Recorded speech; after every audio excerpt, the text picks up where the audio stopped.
Inez, what from your perspective, we notice there's an issue.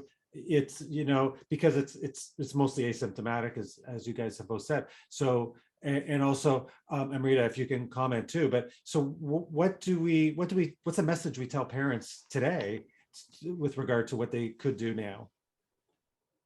So I think that you highlighted one thing, right? So you can typically guess overweight and obesity, but again, that gets also diagnosed through a visit. So one thing that I encourage is I say you've got to go and take your child for their annual checkups and check-ins. Make sure that that height and weight is appropriately measured and that a body mass index is calculated.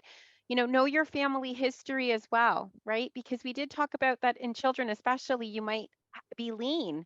But if you already know it's in your family history, then you can self advocate to your family doctor or your pediatrician for the screening strategies that Dr. Kahar just mentioned. And then to piggyback on how, we definitely encourage families to be aware of their community support is to then increase your knowledge about what's available out there. So the data is clear. In order for weight loss strategies and healthy eating strategies to be effective, you need that frequent follow up. You need those check ins, which means then you also need to understand that you're committing to going more often to programs to be able to keep you on track. And that includes the screening part of it too, right? It's not just the intervention after diagnosis, it's here is an awareness platform. I, as a parent or caregiver, am concerned. I'm going to go and ensure that I have my child assessed because I have a concern. And then it's not one of those, okay, well, I did it. My kid's 7. It's about doing it annually and checking in and making sure that, you're staying on top of it, but at the same time reflecting on your whole family, because we do also acknowledge that overweight and obesity, if we're talking about that category in particular, it's often not just a child problem or issue, it's often a family concern. So by virtue of that, by extension, you're also screening for all family members with the goal of, as we saw, Canadians can improve on their daily intake as it relates to healthy eating, right? So it's a whole ripple effect, right? It's about knowledge and then doing something about it. And then working through with your healthcare practitioners, not just necessarily the hepatology experts, but what's available in the community.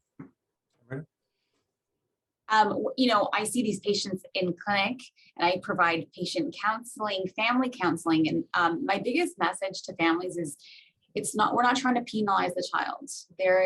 Make it a family initiative, make it a healthy lifestyle initiative, something that's sustainable that you can do for many years. And it's not just the patient, it is the entire family. And so even with exercise, I encourage families to do things together, to make it a family initiative. Oftentimes, children watch TV for a long amount of time. So I say, you know what, how about everybody go out for a walk together? Just simple strategies that don't cost anything are actually really beneficial and helpful and make a difference for these children. Thank you for that.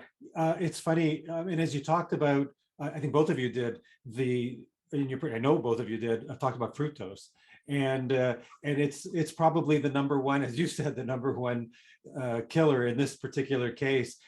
It seems like such an easy thing for people to fight back when they're purchasing. Don't buy anything that has fructose in it when you see it on the label, right? But I guess that's an important message to get out too, right? Yeah. So whenever I try to explain my patients about NAFLD, I usually tell them, your liver fat is coming from 3 sides. One is the fat you eat.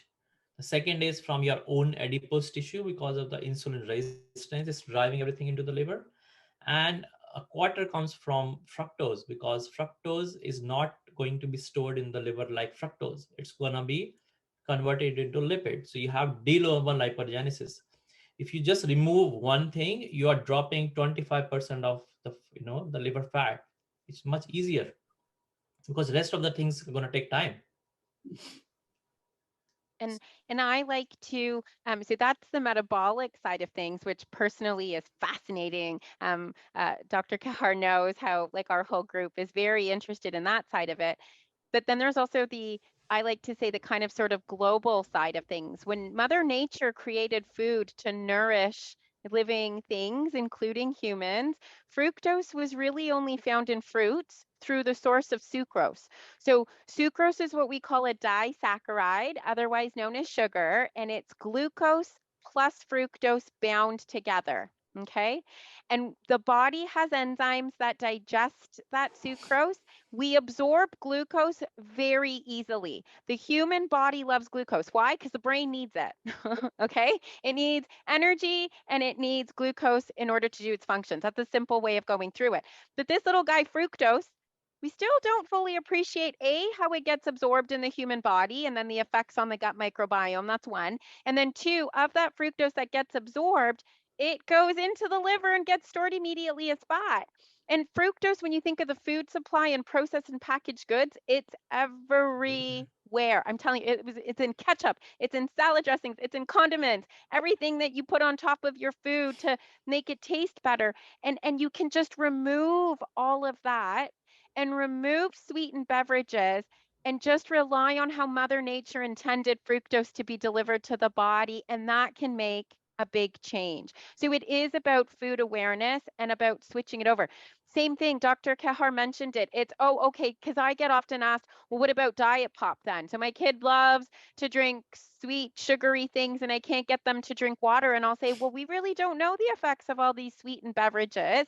And so while from a caloric perspective, you're going from a 160 calorie drink to a 0 calorie drink, that's still very laden and heavy with sugar, sweeteners, and artificial sweeteners. And we don't know what those effects are on health longer term. So the idea is we don't want to do a swap of sweetness. What we want to do is we want to get sweetness from food. Embrace all that Mother Nature gives us that's already naturally sweet and incorporate that. Because then by incorporating the fruits, not the fruit juice or fruit flavorings, you're getting all the added micronutrients, antioxidants, and fiber, fiber, fiber. It's so important, that fiber.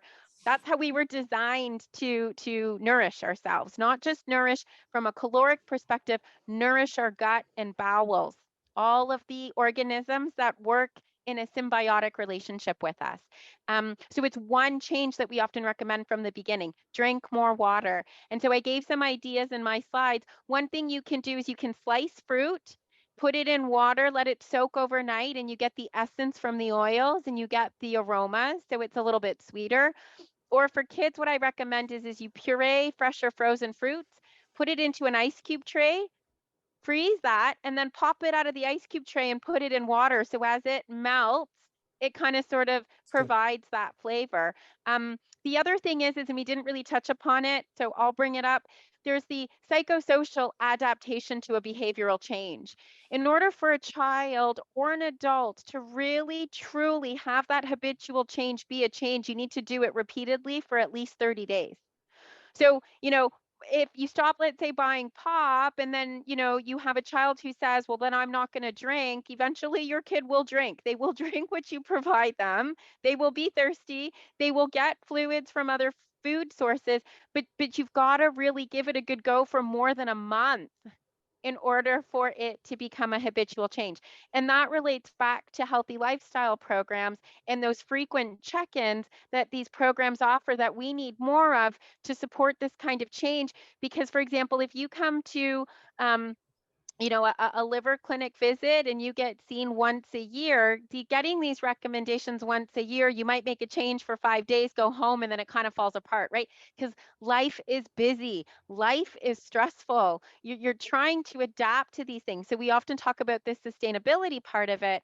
And how do we get there? We get there by support, by those check-ins, and so it seems like it's really easy to say don't buy it again, but then you have to deal with the repercussions of the behavioral stuff too.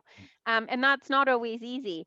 So it's about having that perseverance to be able to say, I'm committing to this SMART goal. This one goal for me, I'm going to reduce sugary intake from beverages. You know, it's not about saying that all of a sudden you're going to go from eating the Western diet to living along the Mediterranean and having a chef cook for you, right? That's not what we're talking about, and that's not realistic. So we talk about these SMART goals and doing one change at a time that incorporates all of these recommendations that we encourage. Thank you. That was a great answer too. Well, we're running out of time, but I thought I would give each of you just a moment to, if you have any last messages that you want to share that you don't feel we talked about yet, this would be a great time to do that, and we can wrap it up. Amrita, maybe. You know, I think my take home for families and anyone watching is really like small amounts to large impact. And so, you know, we talked about exercise, and even bouts of 10 minutes make a difference.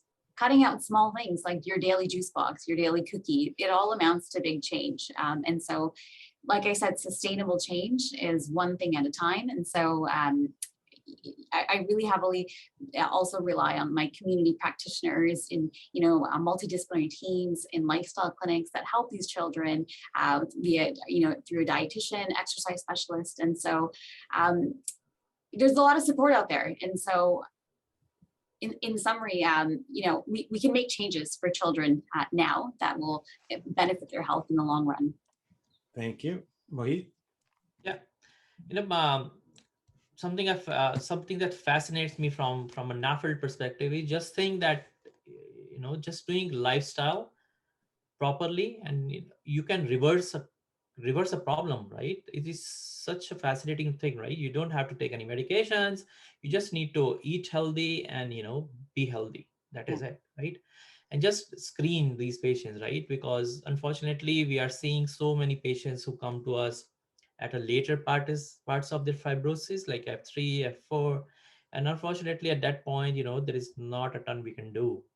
Even if you know, start incorporating the lifestyle changes, the reverse is not going to be there, right? So we as a pediatrician have a whole opportunity to improve health of our children, and also to improve the health of morbidity now that the adult world is seeing, right? So we are at a, you know, it's extremely crucial for us to understand that this is a rapidly progressive condition which progresses and is leading to so much trouble. Inez? Thank you, Mohit. Yeah, so just to piggyback on what's already been said, we know it's an issue, it's a concern. We want people to be aware, first and foremost, and we want to encourage everyone to advocate. So thank you, Michael, for giving us the chance to passionately speak about this topic, but also, you know, what we can do and that we can make a difference. We're also optimistic. We work with children. They give us our energy, you know, and they give us that bright light for a better and healthier future. But thank you so much to the Fatty Liver Alliance. It's voices such as yours and through people affected by liver disease that can make a difference and really bring it to the forefront to policymakers and to you know, other advocacy programs to make sure that all of our recommendations and the recommendations around the world can come to, pun intended, fruition. Okay. So I'll leave it there and just say thank you and keep doing what you're doing to ensure that everything we know and learn and are trying to share gets also shared on a larger platform. So thank you. We'll do this again because information, to your last point, it does change, and we want to be able to keep up with it. And so we can continue to share that. And all of you have made a big difference today, and I'm sure a lot of people will benefit from it. So thank you so much for your time and the work you put together to present today and our discussion. Thank you so much. Thanks, Michael. Thank you. Thank you.